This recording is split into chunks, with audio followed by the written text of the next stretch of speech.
Ya, Bro.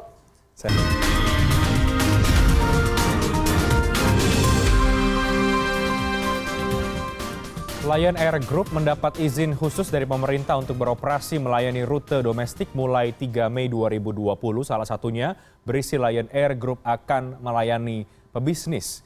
Dikutip dari detik.com, dalam rilis resmi pada Rabu 29 April 2020, Lion Air Group yang mendapat perizinan khusus Kementerian Perhubungan akan tetap beroperasi mulai awal bulan Mei. Lion Air Group akan melayani sejumlah penerbangan khusus, diantaranya pebisnis, bukan dalam rangka mudik, angkutan kargo, hingga untuk pemulangan warga negara Indonesia dan warga negara asing. Layanan penerbangan tersebut sesuai dengan Peraturan Menteri Perhubungan Republik Indonesia Nomor PM25 Tahun 2020. Rute-rute penerbangan Lion Air itu termasuk kota yang berstatus pembatasan sosial berskala besar atau PSBB dan wilayah dengan transmisi lokal atau daerah yang terjangkit.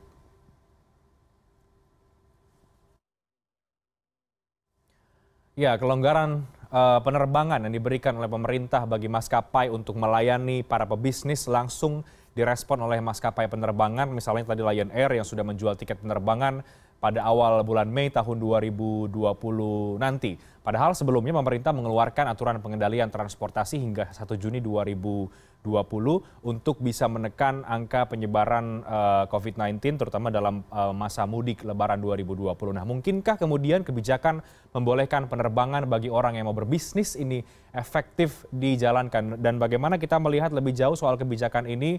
Apakah ini dapat berjalan sesuai dengan harapan atau memang ini lagi-lagi kebijakan yang justru menimbulkan kebingungan di tengah masyarakat? Kita akan coba ulas pada malam hari ini.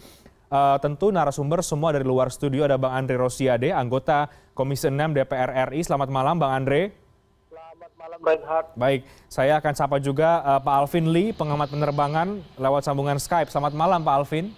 Selamat malam. Baik, sebelum saya ke Bang Andre, saya ke Pak Alvin Lee dulu. Pak Alvin, bagaimana Anda melihat izin maskapai yang diberikan oleh pemerintah dalam masa seperti ini ya, untuk pebisnis kabarnya demikian, diberikan kelonggaran itu tentu dengan sejumlah catatan, tapi apakah ini kebijakan yang memang cukup tepat karena mempertimbangkan banyak hal, misalnya kebutuhan yang lain, atau justru ini kembali membuat kebijakan-kebijakan yang membuat bingung masyarakat, Pak Alvin? Iya, saya kira bukan hanya membuat bingung masyarakat, tapi justru menggerus kepercayaan publik terhadap pemerintah sendiri. Membuat kebijakan, kemudian 2-3 hari kemudian diubah, diberi kelonggaran dan sebagainya. Kita perhatikan bahwa PM 25 2020 itu tujuannya adalah untuk mencegah penyebaran COVID-19. Sehingga melarang mudik. Ya. Dan PM tersebut mengatur tentang muatan, yaitu yang diatur hanya penumpangnya, tidak mengatur tentang operasi penerbangan maupun pengangkutnya. Jadi kalau sampai sekarang airlines masih berterbangan, itu memang tidak dilarang. Yang dilarang adalah mengangkut penumpang. Nah, kalau sudah diberikan pengecualian ini, implikasinya kemana-mana. Bagaimana membedakan pebisnis atau bukan, dalam rangka mudik atau bukan, kemudian juga pengawasannya bagaimana. Ini sungguh sangat-sangat mengecewakan dan menyimpang dari jiwa dari pelarangan mudik itu sendiri. Baik Pak Alvin, tapi kalau dengan alasan pebisnis yang diperbolehkan, menurut Anda itu alasan yang masuk akal tidak atau bagaimana? Karena kan tentu misalnya ada kepentingan-kepentingan soal pekerjaan kah dan lain sebagainya yang harus terhambat karena ada larangan untuk penerbangan ini, untuk mengangkut penumpang dengan menggunakan pesawat terbang. Iya, pengecualian untuk pebisnis ini sangat diskriminatif. Emangnya yang punya kepentingan cuma pebisnis. Dan para pebisnis sekarang juga sudah terbiasa kerja jarak jauh, menggunakan Skype, menggunakan Zoom dan sebagainya. Apalagi kalau yang secara spesifik disebut oleh Menteri Perhubungan, yaitu pebisnis logistik. Logistik itu yang diangkut barangnya. Pebisnisnya tidak terbang bersama barang yang diangkut itu. Nah, ini semakin tidak jelas arahnya kemana. Kalau memang niatnya ini menjaga agar industri transportasi udara kita tidak kolaps, caranya beda, bukan dengan membiarkan mengangkut penumpang dan ini mereduksir kebijakan Presiden melarang mudik. Ya, nanti kita bahas soal soal dampak ekonomi tadi ya terhadap penerbangan. Tapi nanti Pak Alvin, saya ke Bang Andre dulu. Bang Andre, tadi Pak Alvin Lee menjelaskan bahwa kebijakan ini justru diskriminatif karena hanya untuk pebisnis, padahal yang punya kepentingan banyak. Apalagi ini juga menjadi berbeda lagi dengan aturan yang sebelumnya. Catatan Anda dari Komisi 6 bagaimana Bang Andre soal kebijakan pelonggaran maskapai penerbangan ini bagi para pebisnis? Ya, selamat malam. Kalau menurut kami ya, pertama ini kan mengagetkan ya. Kita tahu Permen Hub nomor 25 tahun 2020 itu pasal 1 ayat 3 itu kan sudah menjelaskan bahwasanya dari awal penerbangan ini dilarang. Oke. 24 April hingga 1 Juni. Tapi tiba-tiba kita dikagetkan. Pertama, keterangan dari Menteri Perhubungan yang sudah menyatakan akan ada perjalanan bisnis. Tapi kemudian direvisi oleh juru bicara Kementerian Perhubungan yang menyatakan bahwa perjalanan itu khusus untuk bukan hanya semata-mata perjalanan bisnis ya, tapi dikhususkan untuk pebisnis yang bergerak di bidang logistik, bahan pangan, dan alat kesehatan. Nah, sebenarnya kan peraturan itu sah-sah saja kalau berubah, tapi harus memenuhi rasa keadilan. Nah, saya di Komisi 6 yang membawahi BUMN tentu ingin memastikan jangan hanya Lion Air yang mendapatkan keistimewaan. BUMN Garuda Indonesia sebagai maskapai penerbangan nasional satu-satunya milik negara Republik Indonesia ini harus diberikan kesempatan yang sama. Yang kedua, agak menarik ya. Permen Hub ini belum berubah gitu loh. Tapi tiba-tiba Lion Air bisa menjual tiket. Dan yang perlu diketahui publik, kalau kita buka ya laman Batik Air, ya dari pengecekan di laman resmi Batik Air, ternyata didapati tiket penerbangan untuk semua usia. Mulai dewasa, anak-anak, dan bayi tetap dijual. Katanya ini penerbangan khusus untuk bisnis. Emang bayi itu bisnis gitu. Kenapa? Ya itu satu. Lalu kalau kita lihat di Traveloka juga begitu. Bisa ditemukan tiket-tiket untuk rute-rute yang bisa memasukkan anak-anak dan bayi dalam daftar penumpang. Bang Andre, tapi kalau kemudian akhirnya tidak hanya Lion Air yang ikutan, tidak apa-apa begitu? Atau gimana? Itu ya, ini kita bicara, saya mau nggak bicara Lion Air dulu. Ini tiket yang dijual itu, coba kami sudah melakukan percobaan pemesanan, itu tim saya, tiket pada 18.00 nih, terakhir.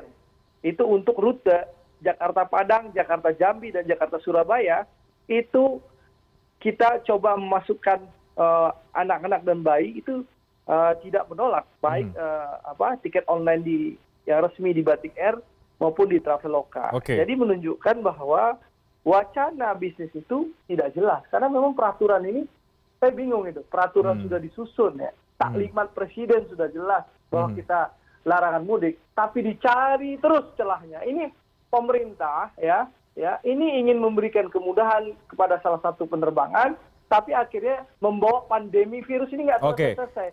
Mas Reinhardt tahu nggak? Kampung saya Sumatera Barat itu sekarang udah lebih 140 positif corona. Datangnya dari mana? Dari orang yang datang dari luar Sumatera Barat. Gitu loh. Baik. Mari berpikir kita. Ayo tahan sedikit itulah. Jangan berpikir terus bisnis. Akhirnya pandemi ini tidak akan selesai. Baik, Bang Andre. Ini menarik ya. Jadi konsistensi bisnis itu tidak jelas ya. Jadi di laman Batik Air itu anak kecil bisa kita beli tiket. Bayi pun masih bisa. Di Traveloka juga seperti itu. Nah, itu pertama. Yang kedua. Nah, yang kedua tahan dulu ya Bang Andre ya. Kita tahan dikit. Tadi kan ada Bang Andre bilang tahan dikit. Kita tahan dulu dan juga Pak Alvin. Karena juga kemudian kita tahu bahwa Garuda sempat bocor juga suratnya preinformasi rencana pengoperasian. Artinya juga tidak hanya Lion Air, tapi juga Garuda juga demikian. Nah, bagaimana kemudian jika kalau memang pembukaan ini juga berkaitan dengan upaya untuk menyelamatkan industri maskapai penerbangan. Nah, seperti apa menurut Anda dari Bang Andre dan juga Pak Alvin? Tapi kita bahas nanti di segmen berikutnya. Kami akan segera kembali saat lagi.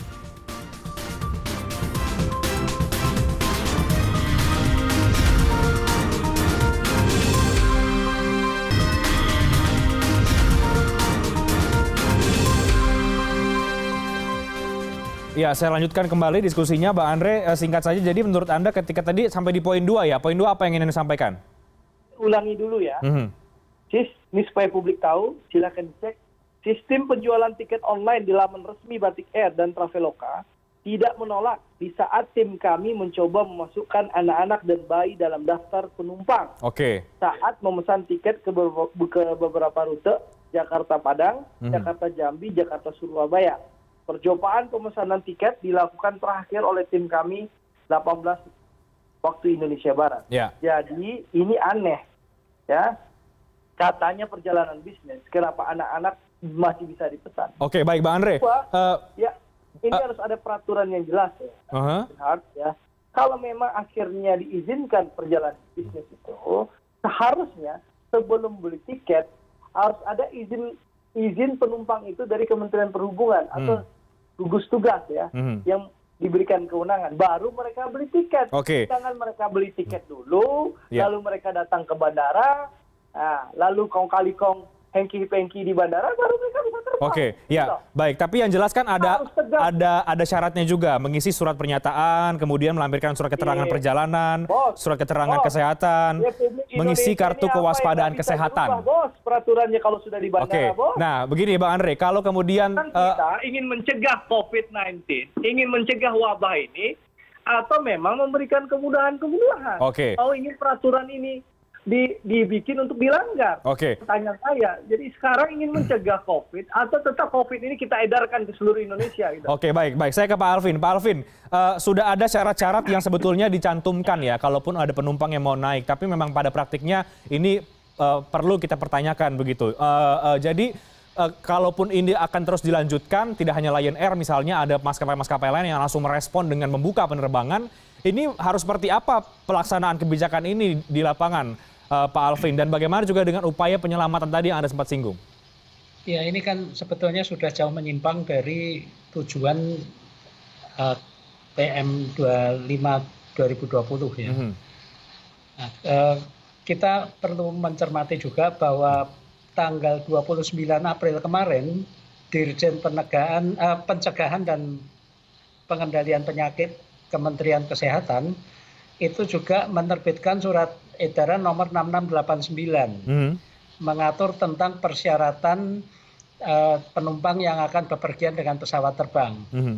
Nah, di antaranya itu mewajibkan penumpang setelah melakukan penerbangan tersebut harus melakukan karantina mandiri selama 14 hari.